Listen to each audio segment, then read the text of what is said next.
Olá, estamos dando início a mais um programa Debates Le Monde Diplomatique Brasil, uma iniciativa do jornal Le Monde Diplomatique Brasil, em parceria com a TV PUC, com o canal universitário e com a TVT, a TV dos Trabalhadores. Hoje nós vamos tratar de um tema que envolve todos nós, ninguém escapa disso, né?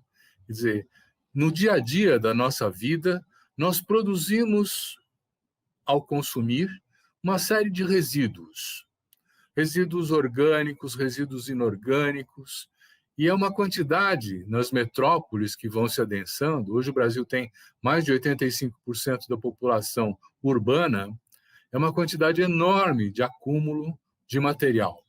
O que nós fazemos com isso? Quais as políticas públicas que são necessárias? Como é que a gente trata, especialmente nesse caso, a questão dos resíduos orgânicos? Para tratar desse tema, nós convidamos dois especialistas, que eu vou apresentar agora, né? Eu quero apresentar para vocês a Elizabeth Grinberg.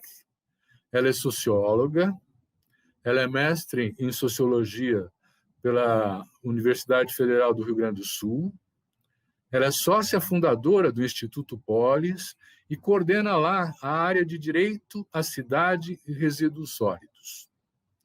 Representa a América Latina no Global Advisory Hub de Gaia, que é a Global Alliance for Incinerator Alternatives. É integrante também da rede internacional Break Free from Plastic, que faz a crítica do uso do plástico, e copromotora da Aliança Resíduo Zero no Brasil. Muito obrigado, Elizabeth, por estar aqui com a gente. Quero apresentar para vocês também o André Biasotti. O André Biasotti, ele é um ambientalista. Ele é bacharel em gestão ambiental pela Exalc da USP e mestre em agricultura urbana pelo programa de pós-graduação Interunidades em Ecologia Aplicada, também da USP. É conselheiro do Conselho Municipal de Desenvolvimento Rural Solidário e Sustentável de São Paulo, perdi o fôlego. Integrante da União de Hortas Comunitárias de São Paulo, é do Movimento Urbano de Agroecologia e da Articulação Paulista de Agroecologia. É assessor técnico do Instituto Polis e é integrante da Secretaria Executiva da Plataforma Agroecologia em Rede. Muito obrigado também, André, por estar com a gente. Bom, então, para dar início a essa conversa, né, eu já tinha anunciado na apresentação que tornou-se um problema incrível, né, de difícil solução, né, pelo menos no nosso país, né, em outros países a solução já está dada, né, de manejo dos resíduos orgânicos. Umas cidades que têm dezenas de milhões é muito, né, mas a região metropolitana de São Paulo tem 22 milhões de habitantes. 85% da população do Brasil é urbana, né? Então, que políticas precisa ter? É o Estado que é responsável por isso? São os cidadãos que são responsáveis por isso nas suas casas?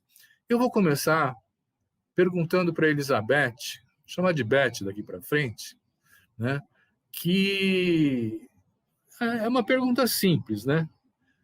Beth, resíduo orgânico é lixo? É para descartar? Boa tarde, Silvio. Boa tarde, André. Muito obrigada, inicialmente, pela oportunidade. Uma honra estar aqui nesse debate do nosso valioso Le Monde Diplomatique Brasil. Bem, eu agradeço essa pergunta. Acho que é muito importante a gente diferenciar realmente, né, resíduo orgânico, os outros também, né, os recicláveis, mas o nosso foco aqui é o orgânico de lixo. Porque o termo lixo, ele está muito estigmatizado e a gente associa com algo que não presta mais, que não serve, que a gente quer se afastar disso, colocar do lado de fora das nossas casas e ver isso desaparecer. Então, a fração orgânica dos nossos resíduos domiciliares e também da poda, né, dos jardins, das praças, etc., ela compõe 50% de todos os resíduos urbanos gerados nas cidades brasileiras, em média, né? Pode ser um pouquinho mais, um pouquinho menos. E essa fração orgânica, ela está sendo destinada para aterros sanitários ou para lixões a céu aberto, que é um crime ambiental, nem deveria isso estar acontecendo, mas acontece em mais ou menos metade dos municípios brasileiros ainda destinam os seus resíduos, todos os seus resíduos para essas áreas, né, que contaminam lençóis freáticos, solos, etc. Então, é um desperdício, né? Inicialmente, a gente precisa marcar que destinar para aterros sanitários essa matéria-prima que é passível de reaproveitamento, ou seja, ela pode ser tratada, né? A gente costuma agora dizer reciclada, compostada, sob forma de compostagem, e se tornar um composto, né? O que mais comumente as pessoas conhecem como um adubo, que pode regenerar os nossos solos que estão muito degradados, cansados, enfim, e isso seria um insumo maravilhoso. O André, que é da área, vai falar mais sobre isso, para regeneração do solo, para fertilização natural do solo, evitando, então, que se importe fertilizantes químicos, que são, né, substâncias tóxicas para a saúde humana, quando colocadas, né, nos solos para fertilização. Então, realmente, nós preferimos esse conceito, porque ele é educativo. Quando se diz resíduos orgânicos, a gente está, né, trazendo essa oportunidade de se entender que isso é passível de reaproveitamento, que tem uma cadeia de reaproveitamento, que hoje se chama também de economia circular, né, que faz circular isso no sistema de reaproveitamento. É uma economia verde, inclusiva, porque ela oportuniza, então, melhoria das condições de produção dos pequenos agricultores, da agricultura familiar, etc. E ela é também verde porque, quando se trata, Silvio, os resíduos orgânicos adequadamente, sob forma de compostagem ou de biodigestão, que é um outro sistema tecnológico, nós não vamos emitir metano, que é aproximadamente 25 vezes mais contaminante, né, do ar, ou seja, contribui para a emissão de gases de efeito estufa, e isso então desequilibra, contribui para o desequilíbrio climático. E para fechar, eu queria dizer, pegando o gancho da tua pergunta ainda, que isso é responsabilidade do poder público municipal. A fração orgânica, diferente dos recicláveis e dos rejeitos, que é responsabilidade dos produtores, dos fabricantes, dos distribuidores, comerciantes, essa outra fração, a fração orgânica, as nossas sobras de alimentos e poda, elas são responsabilidade direta, estrita do poder público municipal. Então, mais para frente, a gente pode conversar como anda isso, para não me estender muito e dar oportunidade para o André também desenvolver essa parte do insumo que é tão fabuloso para os nossos solos, né, André? Muito bom. Então, André, para quem é leigo como eu, assim, o que é reciclar e compostar? Eu não sei o que é isso. Bom, primeiramente também agradecer ao Silvio, à equipe do Le Monde Diplomatique Brasil pela oportunidade de estar aqui com vocês. Como a Beth disse, para mim também é uma honra estar participando aqui com vocês. E, bom, o que significa isso, né? Na verdade, a gente vive, né, num sistema de desenvolvimento que ele foi muito pautado numa forma de desenvolvimento linear, né, que a gente chama. Então, a gente extrai produtos da natureza, processa, cria bens e consumos, bem de consumos, né, para a gente ter qualidade de vida, para a gente ter uma estrutura boa para a gente viver, e depois a gente descarta isso de volta para a natureza, né? E aí, como o Silvio falou, a gente deixou de ser uma sociedade onde a gente tinha parte das pessoas vivendo nas cidades e parte das pessoas vivendo em zona rural, para quase uma totalidade das pessoas vivendo em cidades, né, muito próximas à cidade. Então, a gente continua um pouco nesse modelo de extração de resíduos, de extração de recursos naturais, de utilização, e depois de descarte disso na natureza, né? E isso tem causado inúmeros impactos ambientais, né? Acho que quem conhece a realidade dos aterros e dos lixões, como a Beth trouxe, sabe o quão degradante esse lugar para onde vai os nossos resíduos, né? A gente brinca sempre nos movimentos ambientalistas que o povo fala, vou jogar fora, mas não existe fora quando a gente fala numa escala de planeta, né? Esse fora significa enviar para algum lugar onde tem pessoas morando, onde tem um ecossistema que faz parte ali de ciclos ecológicos e que tem um impacto ambiental tremendo, né? De você enviar esse tanto de resíduos que a gente tira das cidades e coloca em algum lugar, né? Então, quando a gente fala de reciclagem, é um pouco do que a Beth trouxe sobre economia circular. É como que a gente pega esses materiais que não são mais aproveitados, né, que a gente chama de lixo, que, né, bebeu, sei lá, uma caixinha de leite, sobrou a caixinha, pega esse material e reinsere ele dentro de alguma cadeia produtiva, né? Dentro da Política Nacional de Resíduos Sólidos, a gente tem até o que a gente chama da hierarquia de tratamento dos resíduos sólidos, que é, primeiro, a não geração. Então, como que a gente pode evitar ao máximo de gerar resíduos nos nossos processos produtivos? Como que a gente pode pensar os processos produtivos já considerando de não ter uma embalagem ou de reduzir ao máximo a quantidade de embalagens de resíduos que a gente tem? Então, um exemplo muito clássico por exemplo, a pasta de dentes, né? A pasta de dentes, ela é um tubinho e o tubinho vem dentro de uma caixa de papelão. Para que precisaria da caixa de papelão, né? Então, uma lógica de não geração seria a gente já pensar, às vezes, de já vender o tubinho diretamente como ele é, né? Claro que isso traz aí diversas questões sobre logística, sobre armazenamento, né? De empilhamento ali das coisas, mas é pensar todo o sistema a partir de uma lógica de não geração. Depois a gente tem, né, a reutilização, então, aquele exemplo clássico, né, da gente usar algum potinho de maionese para guardar outras coisas, ou transformar algum pote, né, plástico que a gente usa numa marmita, e aí depois a reciclagem, e por fim, o que não pode ser reciclado, a gente manda, né, para um aterro, ou manda para um centro de tratamento desses resíduos sólidos. E a reciclagem nada mais é do que decompor esses produtos e tirar deles algum produto que pode ser reutilizado novamente, né? Então, muitas vezes, no caso do plástico, você pode transformar aquele plástico usado, por exemplo, de um plástico mais duro, num outro plástico, né, um pouco mais mole, com outras características, para ser utilizado novamente em outro processo. E quando a gente fala de resíduos orgânicos, especificamente, a gente está falando em como que a gente pega toda aquela energia, né, que é uma energia que vem do sol, principalmente, né, de produção ali de glicose, de açúcares, de proteínas, né, para formar ali a casca dos alimentos, a composição dos alimentos.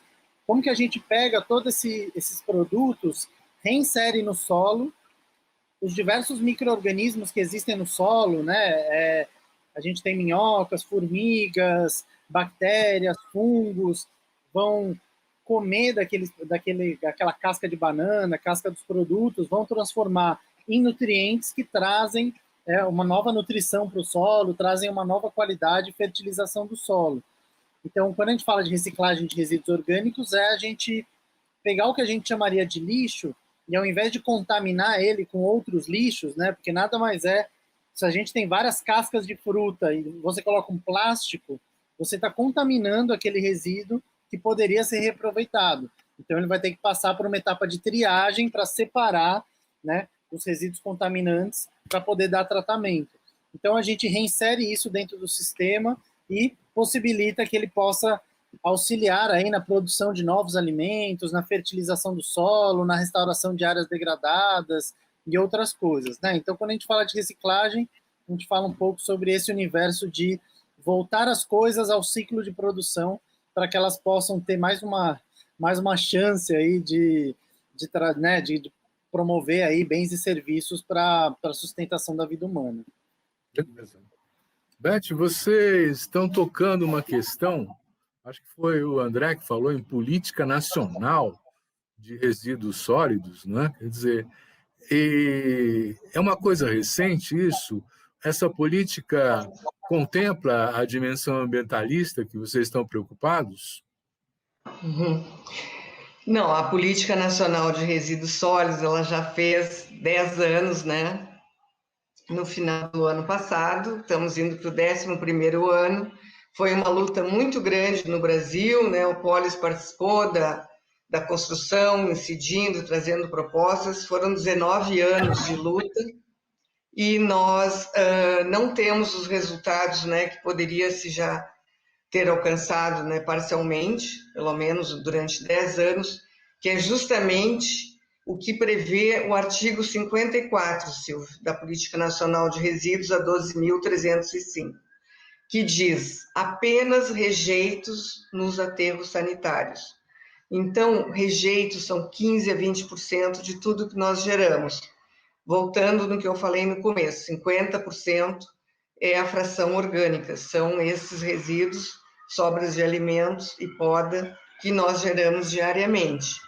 Então, como o André falou, a prioridade é não gerar, reduzir, reutilizar, reciclar e compostar. E, finalmente, o tratamento, né, a chave final do sistema é a disposição nos aterros sanitários.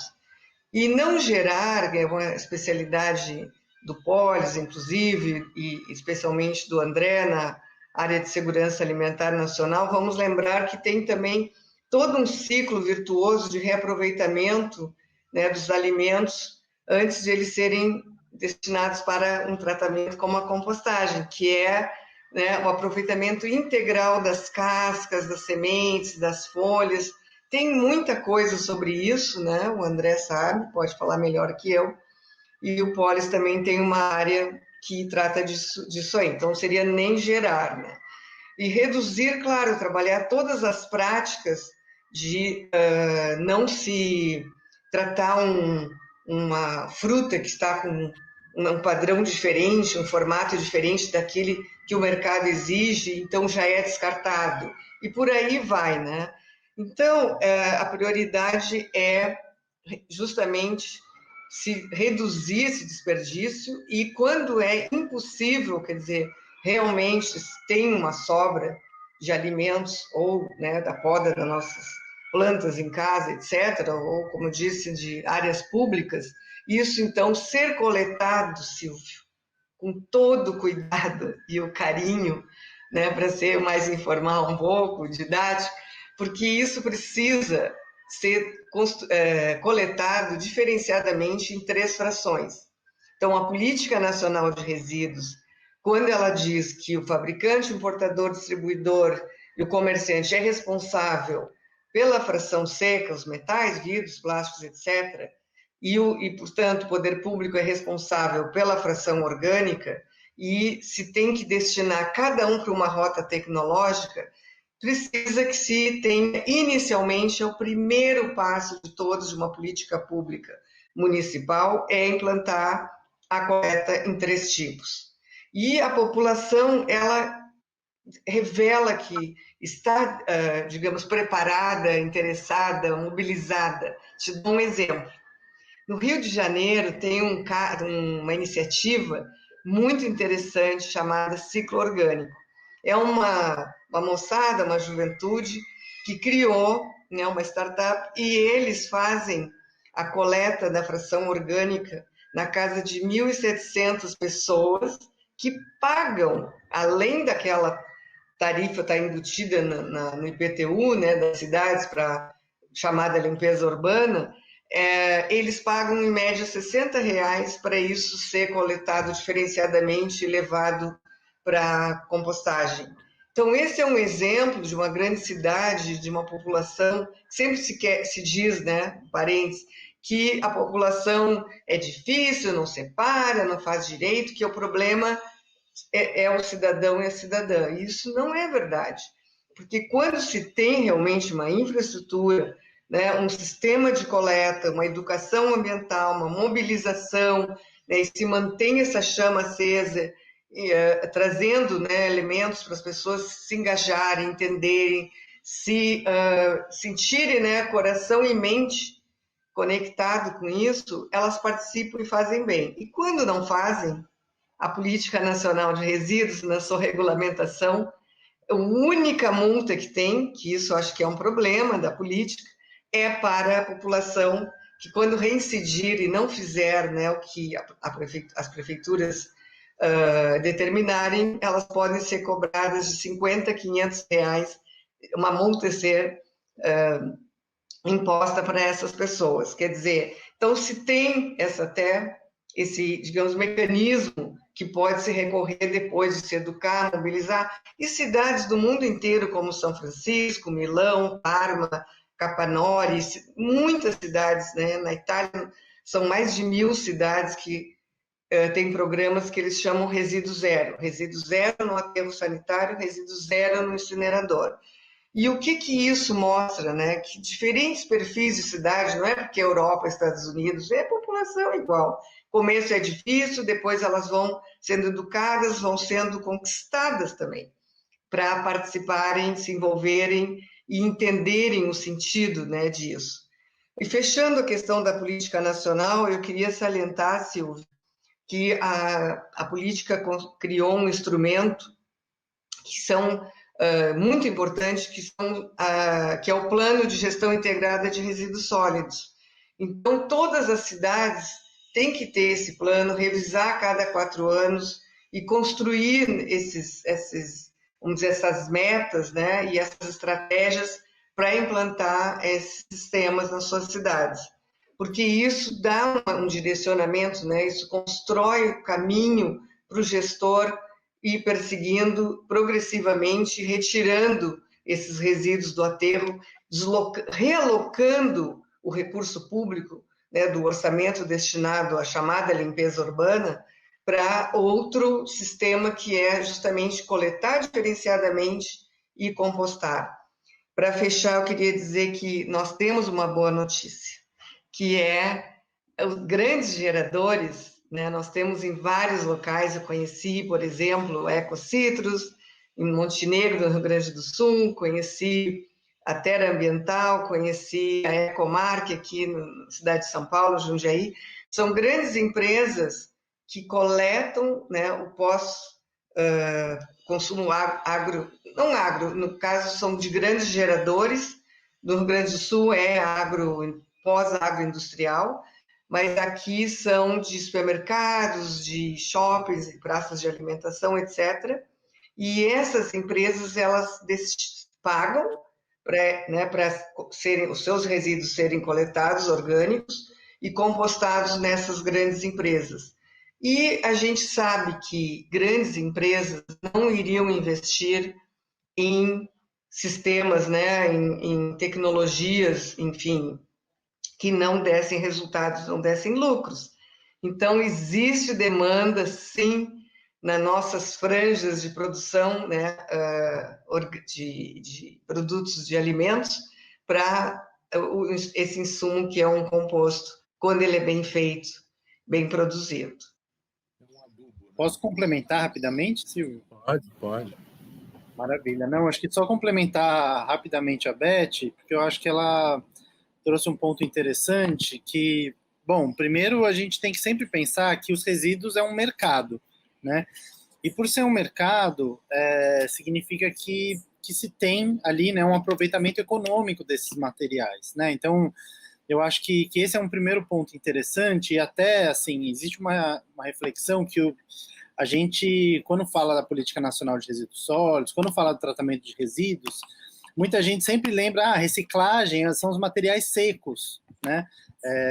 E esse conceito, né, de que reciclagem é só os materiais secos, eu sinto que ele ficou muito, muito estampado, assim, né, para as pessoas. Até antigamente tinha aquelas lógicas de separação de separa o papel, separa o plástico, separa o vidro, e que no fim, né, na verdade, tudo isso vai para uma cooperativa de catadores e isso é separado na cooperativa de catadores e existe todo um mercado por trás, né? Até muitas vezes o que dita se as coisas estão sendo recicladas ou não é o próprio mercado daquele tipo de produto, né? Às vezes, se uma cooperativa, por exemplo, não tem uma máquina para para trabalhar ali com isopor, ela não consegue depois vender esse isopor e acaba não reciclando, né? Então tem vários gargalos aí desse mercado que acho que são delicados e que precisa avançar, né? E quando a gente fala também da questão de reciclagem, essa coisa de que sempre é só os secos, nos traz muita dificuldade hoje de trabalhar com os orgânicos,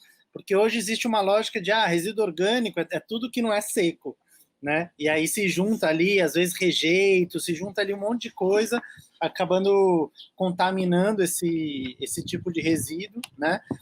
E que dificulta muito a reciclagem dos resíduos orgânicos, né? Então, agora eu sinto que, bom, como a Beth falou, resíduos orgânicos é metade do nosso resíduo, né, do que a gente produz nos nossos domicílios.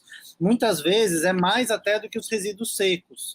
Então, quando a gente começa a pensar assim, em trabalhar com os resíduos orgânicos, a gente está falando em diminuir a quantidade de resíduos pela metade das pessoas. Então, eu chego muitas vezes a dizer, eu não sei se eu sou da área, eu acabo puxando a sardinha, mas que eu acho os resíduos orgânicos até mais importante, porque eles geram muita contaminação também para os resíduos secos, né? Então, agora é uma agenda que precisa avançar mais no nosso país e que é muito pouco trabalhada, né? E eu acho que também o que a Beth falou, né, que existe um outro lado da reciclagem dos resíduos orgânicos, que é como que a gente garante a produção de um composto de qualidade e estimula os agricultores a produzirem utilizando esse composto, né? Entendendo que fertilizantes químicos acabam sendo muito caros, e esses resíduos orgânicos eles trazem uma melhor estrutura para o solo, né? Os fertilizantes químicos eles vão direto para a planta, enquanto o resíduo orgânico ele ajuda a formar o solo e a manter um solo vivo, né? Então também tem toda uma perspectiva ambiental, de recuperação de áreas, de manutenção do solo, de sustentabilidade da própria agricultura, que é considerada quando a gente fala isso, né? E aí eu acho que tem também uma lógica muito... chega até a ser até simplista, mas ela é óbvia para a gente que é ambientalista, né? Que é um pouco essa... Bom, a gente produz uma quantidade enorme de resíduos na cidade que poderiam muito facilmente ser destinadas para a agricultura e evitar o uso de insumos químicos e promover a transição agroecológica de produtores para eles produzirem um alimento orgânico, um alimento sem danificar o meio ambiente, um alimento que é seguro para consumo das populações. Então é uma lógica que ela chega a ser até óbvia, mas que ela acaba sendo muito difícil de ser implementada pela própria escala que tem, né? Então hoje a gente tem discutido aqui em São Paulo muito essa questão que a Beth falou da divisão em 3 frações, né? O que são as 3 frações? É o resíduo reciclável seco, o resíduo orgânico compostável e o rejeito, né? Hoje em dia é feito em 2 frações, então a gente tem nos municípios 2 caminhões de coleta, o da coleta que a gente chama de comum, que teoricamente deveria coletar só os rejeitos, e a coleta de recicláveis. A proposta é que tenha uma terceira coleta, que seja a coleta dos orgânicos compostáveis, para que isso possa ir para estações de compostagem ou estações de biodigestão, produzir esse composto, e esse composto ele ser ou entregue para os agricultores, ou ser inclusive um nicho de mercado de venda para esses agricultores. Se o composto for de qualidade, a gente entende que é um sistema que pode beneficiar tanto os produtores, né, quanto os gestores dos resíduos nos municípios. Então é algo que precisa avançar. A gente avançou muito pouco, né? André, deixa eu aproveitar, antes de passar de novo para a Beth, as perguntas. Você está falando de um negócio, né? Quer dizer, que pode pegar esses resíduos orgânicos e transformá-los em adubo, pode virar um business, né?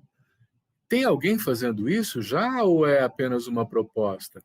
É uma iniciativa que pode ser do poder público, do poder privado? Como é que é? Do setor privado? Você tem informações? Como é que está isso no Brasil? Acho que a Beth já comentou de algumas empresas, algumas grandes empresas que já têm aproveitado um pouco essa parcela do mercado, né? Então a gente tem algumas empresas que operam isso em larga escala, a gente também tem uma série de pequenas iniciativas, de startups, de pequenos negócios começando a fazer isso também, né? Até processo que eles chamam de do prato ao prato, né? Então, como que a gente pega os resíduos que saem do prato das pessoas e consegue devolver isso em alimentos? Aqui em São Paulo tem algumas iniciativas interessantes que coletam de restaurantes que são grandes geradores de resíduos orgânicos e fazem esse trabalho de voltar para o restaurante, né, alimentos que eles tenham no cardápio e coisas assim. Então, acho que tem várias iniciativas, ao mesmo tempo que ainda tem algumas várias limitações no setor, né? Acho que uma delas, por exemplo, que a gente tem tratado numa campanha que a gente tem aqui em São Paulo, que é a campanha São Paulo Composta e Cultiva, que é a própria questão do transporte desses resíduos. Hoje, né, você só pode transportar resíduos orgânicos num caminhão compactador, né, num caminhão desses de coleta de resíduo que a gente tem, né, de coleta porta a porta. Isso uma grande trava, porque impede esses pequenos negócios de, às vezes, numa picape, né? Claro que levando em consideração todas as questões de higiene, de tratamento, entendendo que é um resíduo que às vezes tem aquele líquido, né, que é o chorume, que muitas vezes pode estar contaminado.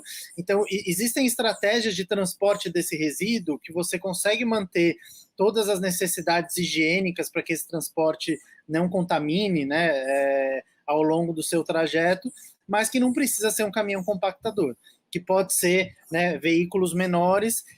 Se a gente tivesse essa possibilidade, como tem em algumas cidades do Brasil, agora eu não lembro de cabeça quais são, mas tem algumas cidades que já possibilitam esse transporte, você começa a favorecer pequenos negócios que já fazem isso numa escala menor, né? Que eu acho que quando a gente pensa na questão de resíduos, a gente sempre tem que pensar numa variedade enorme de escalas, né? Não adianta só a gente pensar na grande escala, na escala industrial, porque eu acho que a gente perde, né?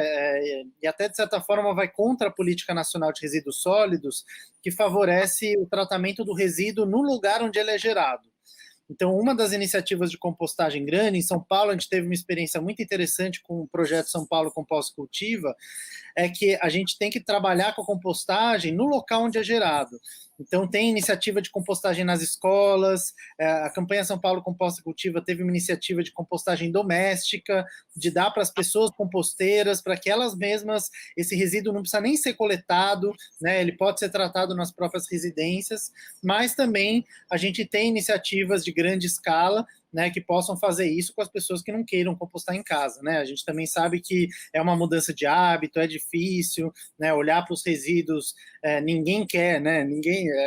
A mágica de botar no saquinho, botar para fora de casa e desaparecer o meu problema, né? Ninguém quer ficar separando, cavucando aqui, lavando ali a marmita engordurada, né? Então a gente sabe que é complexo, exige um trabalho grande de educação ambiental também, mas para quem não quiser compostar em casa e tal, ter também essas iniciativas em grande escala, e aí ter a coleta em 3 tipos, a gente tem uma coleta específica para resíduos orgânicos, e isso tem que estar associado, claro, a campanhas de educação para que as pessoas façam a segregação corretamente.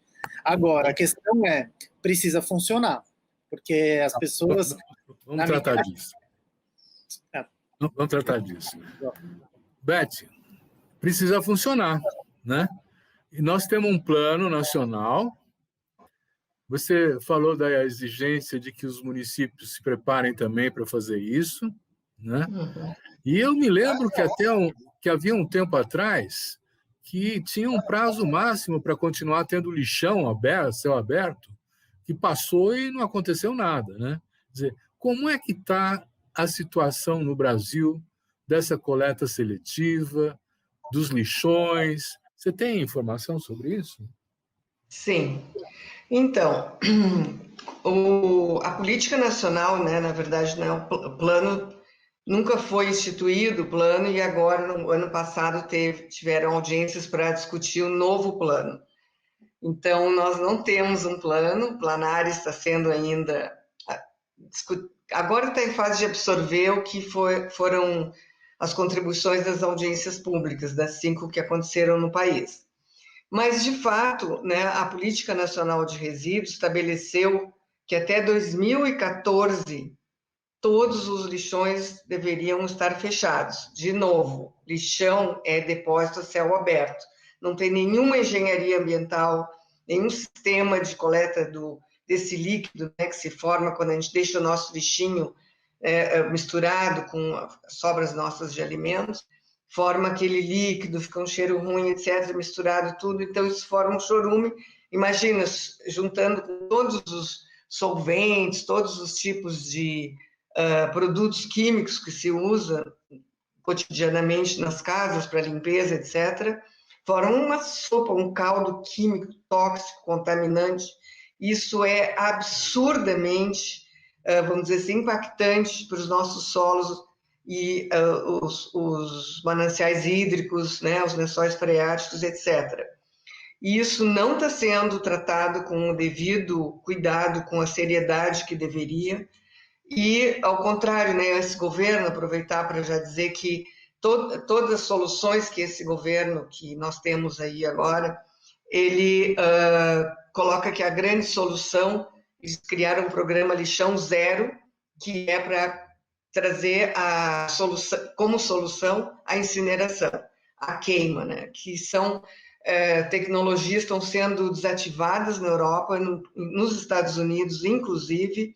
Então, é uma tecnologia que destrói matérias-primas, tanto os materiais recicláveis quanto a fração orgânica, emite gás de efeito estufa, reduz o potencial de empregabilidade de postos de trabalho, fora assim que a contaminação, né, o impacto na saúde humana é muito grande, a gente sabe, o ar não tem fronteiras, então todos essas nanopartículas, elas circulam no ar que respiramos e nos causando muito dano, muitos danos mesmo. Então, nada se fez e nós temos, como Aliança Resíduo Zero Brasil, o Polis, que está nessa estrada há muitos anos, décadas, a gente sabe que dá para se fazer uma transição nos municípios, tanto do aterro, Silvio, quanto dos lixões, diretamente para isso que nós estamos aqui trazendo, que é implementar a coleta em 3 frações e destinar 80% dos resíduos para cadeias produtivas diversas. Eu aproveito essa questão que você traz, Silvio, para lembrar que nós temos 4.900 municípios brasileiros com até 50 mil habitantes. Então, a fronteira entre a área agrícola e a urbana dá para, como eu gosto de dizer, dá para tocar a cabecinha da área rural quando se está no centro dessas pequenas cidades. Então, é um absurdo levar, né, a fração orgânica, os recicláveis têm uma logística, como o André falou, um pouco mais complexa, mas, assim, imediatamente, já é possível tirar 50% do que a prefeitura coleta, é decisão dela, ela é responsável por essa parte aí dos resíduos e começar processos de compostagem ganhando escala. Então, é simples, é uma tecnologia mais barata, simples, está à disposição, está sendo feito, como eu falei no começo, o André refrisou, né? Nós temos bons exemplos em vários locais. Então, algo que me alegra saber que tem um companheiro dessa área, né, de implantar planos de gestão integrada de resíduos, que traz a notícia de que no Ceará estão sendo feitos, tem prontos planos já, estão em fase de acabamento, se é que já não terminaram. Foi um debate sobre a política nacional ano passado que ele trouxe isso, justamente para se fazer, implantar consorciadamente. Então, nós temos esse instrumento também, e a política previu acesso a recursos da União para quem fizesse sistemas consorciados. Então, assim, não sei como está isso, né? Porque agora, com esse perfil de governo que nós temos aí, tudo isso ficou muito prejudicado, mas, assim, isso, inclusive, a lei criou. E isso pode ser feito, porque é uma decisão dos municípios se consorciarem para resolver, né? Pode não acessar recursos, mas podem fazer aterros consorciados para levar apenas rejeitos, podem fazer sistemas de unidades de compostagem em escala consorciadas, um pool de municípios, e também a coleta seletiva não é o nosso foco, mas a gente sabe, discute muito com o movimento de catadores, como é importante ganhar escala. Então, os pequenos municípios poderiam ter, né, sistemas de armazenamento para ganhar escala os recicláveis e vender. Ou seja, tudo isso para dizer que é viável, que as tecnologias estão à disposição, se tem digamos, um banco de talentos no Brasil hoje que podem ser acessados, pessoas para fazerem, né, contribuir para essas implantações, e falta vontade política, né? E mudar essa cultura da gestão de lixo, né? Então, vamos lá, limpeza urbana, que é como se chamam em geral as secretarias, está tratando como sujeira, né? É algo do final do século XIX, início do XX, olhar essas, né, matérias-primas como algo sujo, né? Porque o próprio conceito que nomina essas secretarias é de limpeza urbana. Mas, Silvio, se eu tiver mais um minuto, eu queria retomar algo que o André falou, que Deixa eu aproveitar, deixa eu aproveitar e fazer uma perguntinha para você mesmo, aí você engata. Porque você falou duas coisas que interessam, né? A primeira é que você continuou usando o termo lixão. Eu queria saber se continua a necessidade de ter lixões ou se existe uma outra alternativa que não seja o lixão, né? E a outra questão é que, embora nós tenhamos 4.900 municípios, como você bem diz, né, abaixo de 50 mil habitantes, né, nós temos 40% da população nas regiões metropolitanas. Tem política metropolitana de gestão de resíduos? Uhum. Ótimo, muito bom essa pergunta. Então, eu queria comentar o seguinte: lixão é crime ambiental. Desde 1998, tem uma lei que estipulou isso, né? A 6.000 e alguma coisa, não lembro agora o número. Talvez o André possa dar uma busca, se for o caso de dar o número da lei. É crime ambiental, né? Então, não, aterro sanitário é o que eu falei, tem um sistema de tratamento, né, daquela pirâmide que vai sendo colocada, coberta, drenando todo o chorume, esses líquidos que se geram, tal, como eu comentei antes. Então, lixão não pode existir. Ministério Público, os ministérios públicos estaduais deveriam ser muito mais rigorosos. A gente já conversou muito sobre isso. No início dos anos 2000, nós tivemos uma importante iniciativa puxada por Unicef, que acho que você conhece, Silvio, que Criança no Lixo Nunca Mais, que era justamente fechamento de lixões com cidadania, integrando aquela população em cooperativas ou em outras frentes de trabalho e fechar com todos os cuidados, né? Não só colocar polícia, cerca, iluminação e valas para não se ter a presença de pessoas. As pessoas estão ali porque nós temos um país com uma extrema desigualdade social e às vezes é o único local que elas conseguem comer, sobreviver, coletando o que é nobre colocado, né? Os materiais nobres são colocados ali para vender. Então, não se tem necessidade de lixão, ao contrário, nós temos necessidade de tomar sérias e rápidas providências para fechar os lixões, desviar, coletar entre as frações, estruturar essas cooperativas, né? As indústrias assumirem a sua responsabilidade, que tem, inclusive, fazem isso na Europa, que chama responsabilidade estendida do produtor, remunerar esse trabalhador da cooperativa, enfim, estruturar todo o trabalho dos 30% que está indo para o lixão.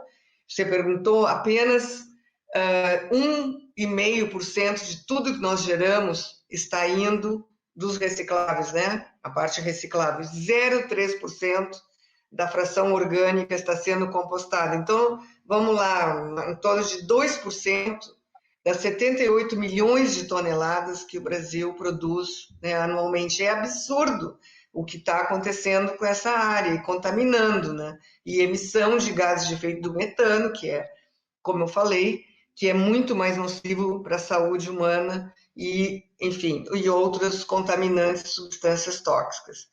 Então, a questão da região metropolitana, sim, é possível porque nós podemos, as bordas das regiões metropolitanas são, em geral, áreas verdes, né? Então, já que se vai andar com caminhões a longas distâncias, como São Paulo, que anda em torno de 80 quilômetros até o aterro sanitário. A cidade de São Paulo e a região metropolitana de São Paulo, ela destina para aterros, né?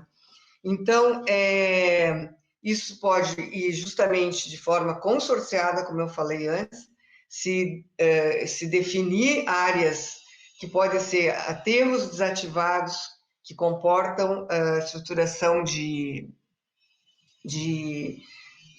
unidades de compostagem. Pode-se ter, Silvia, a gente não falou disso ainda, mas também a tecnologia da biodigestão. O que é a biodigestão? A compostagem é aquelas pilhas que a gente vê em fotos, tal, que é sistemas oxigenados de tratamento, de degradação e tratamento da matéria orgânica.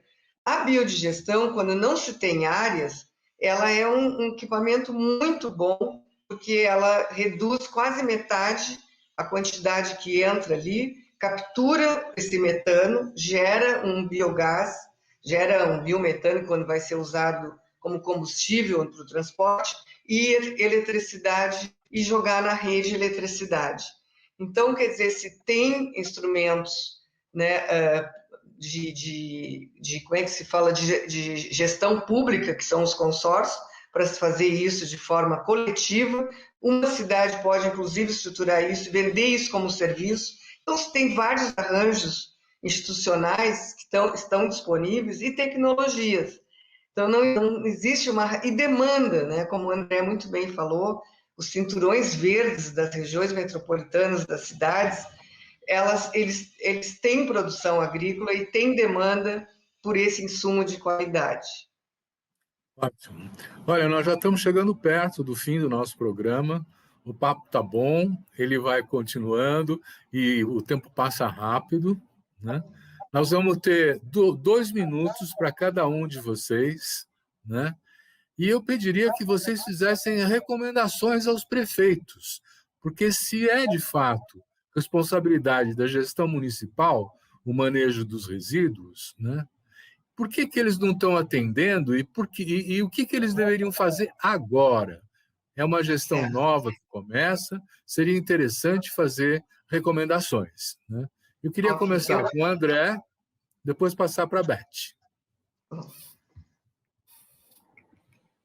Bom, maravilha, Silvio. Então, primeiramente, agradecer, né, esse espaço que foi aberto para a gente poder falar sobre esse tema. É um tema importante, é um tema urgente, e eu tenho certeza que a gente tem tido diversas experiências aí Brasil afora que já indicam alguns caminhos, né, do que deve ser feito, do que pode ser feito, né? De minha parte, eu acho que o primeiro ponto seria olhar para os agricultores e valorizar a presença dos agricultores nas cidades. Eles estão ali produzindo alimentos, muitas vezes com pouco apoio, com dificuldade de assistência técnica e, na sua maior parte, dificuldade de obter insumos para a produção. E o composto ele é um ótimo insumo para incentivar e aumentar a produtividade agrícola. Outra coisa que eu diria seria apostar justamente nessas várias escalas, entender em quais políticas são necessárias para a gente fazer uma compostagem doméstica, para quem quiser fazer, uma compostagem a nível comunitário, a nível regional, insistir em pequenos negócios, mas também pensar numa larga escala. Eu acho que o que a Beth trouxe sobre consórcios é importantíssimo, municípios pequenos, municípios médios, que têm mais dificuldade de implementar políticas nesse sentido, fazer consórcio com os municípios da região pode contribuir. E sempre, nunca deixar de fazer o processo de educação ambiental. E eu acho que trazer a importância da comunicação clara e de sempre pensar nas 3 frações. Eu acho que agora a gente chegou nesse momento onde a gente precisa explicar a diferença entre resíduo orgânico e rejeito, como que a gente separa, o que dá para fazer com esse resíduo orgânico, como que a gente faz o processo de compostagem, Eu acho que a gente cada vez mais insistir com a população de que nós somos parte da natureza, A gente não é algo descolado da natureza. Mesmo quem mora na cidade, num lugar altamente urbanizado, faz parte da natureza e deve entender os ciclos da natureza para entender um pouco até de como que a própria sociedade funciona e das degradações que têm acontecido nos territórios, né? Então, eu acho que a compostagem é um ótimo momento para começar.